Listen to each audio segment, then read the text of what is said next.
This is number 16. This is also number 16.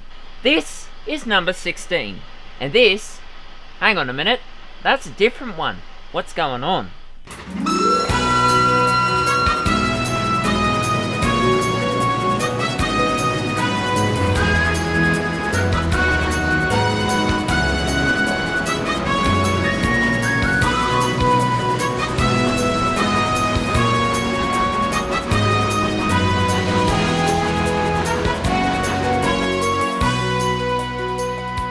One of the first uploads on the TJM Extra channel was a brief overview of the Flockton and Westbridge Valley Joint Railways G-Class Bayer Peacock 260 locomotives.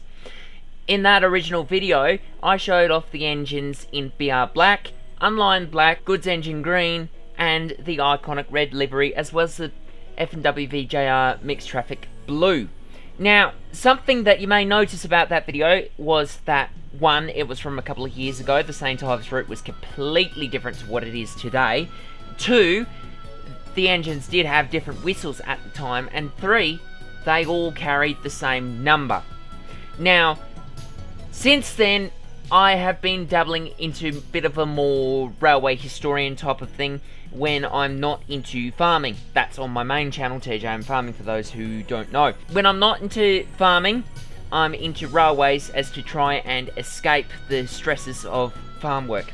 Last year, on July 20th, we went to the Bassendean Railway Museum in Bassendean, Western Australia, just a couple hours drive from the farm down to the city. While we were there, yes, we did witness S549 Greenmount in steam before its final run at Railfest in October last year. While we were also there, I used that time to go and take some reference footage of the other locomotives they had on display there, including Western Australian Government Railways number A11. A11 is one of the first Bayer Peacock engines to land in Western Australia. She's a couple of years older than what Midland and Southwest Junction Railway number 16 Galloping Alice was when constructed, and of a smaller gauge. After that visit to the Railway Museum and becoming a member of Rail Heritage WA, I decided, bugger it, if my fictional railway is going to be as semi-realistic as I can possibly make it, we need to make sure that all of the engines with multiple running numbers have those multiple running numbers. That meant that the G-Class must not have multiple 16s bolted on their sides, because that would be way too confusing. Now then, which of you is number 16? Yes, sir! Why do I even bother with you lot? This brings us up to a couple of weeks ago, when I approached a friend in the trains community, Edward Heaps, who was the original model maker of Galloping Alice and many other locomotives in the British modelling scene for trains.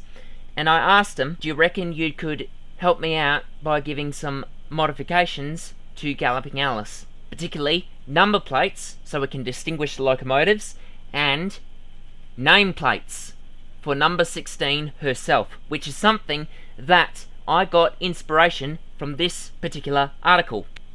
The article in question comes from the Didcot Railway Centre, in which it talks about the real-life Galloping Alice and her history, and how she was rebuilt and Swindonised shortly after the MSWJR was absorbed into the Great Western in 1923, and how, after being rebuilt, shortly before being withdrawn in 1930, Galloping Alice actually did rescue an express train from a failed King class.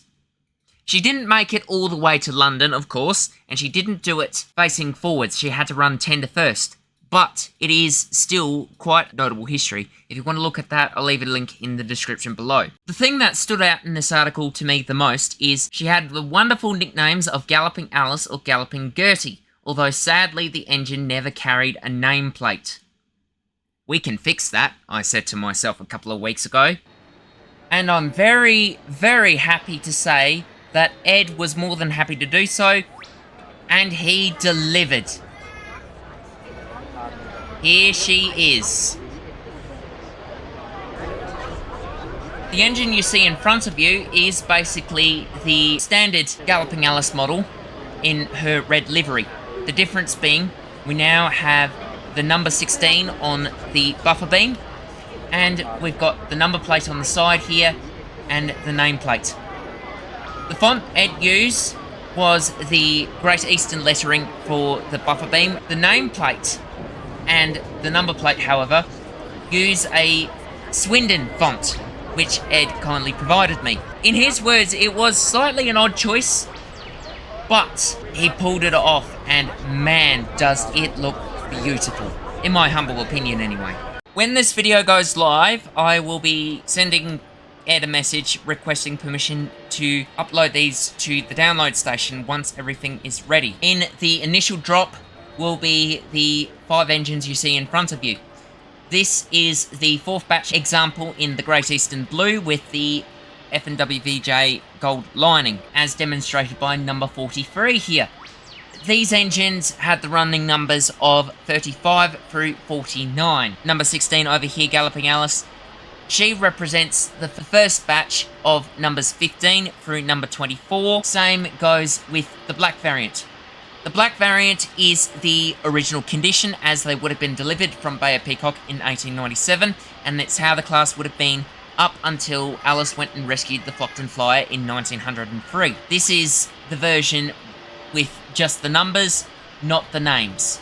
Again, these require some number libraries, which will be uploaded at the same time these models go up. This version, however, is interesting. In addition to the pre-grouping models, I also requested Ed add some BR features to the engines, as in canon, these G-Class locomotives did make it to British Railways service. I haven't figured out what region the Westbridge Valley would come under, so at the moment they've got Southern Region numbers of 300XX of where the actual running numbers would be, because these engines kept their original numbers from the day they were delivered between 1897 and 1908, right through to 1948 when BR took over. Another very, very cool little detail is the shed code.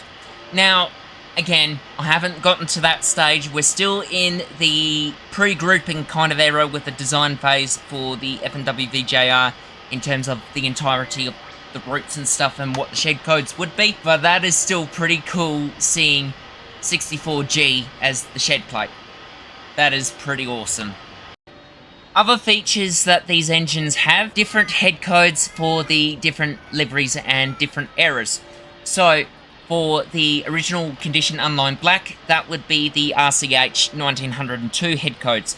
Similar to the updated MSWJR Galloping Alice on the download station at the moment, it shares the same head codes as that. The red version, the blue version, and the lime green version over there, they all share the post-1903 head codes, which is very similar to what the H-Class reskins on the download station have at the moment.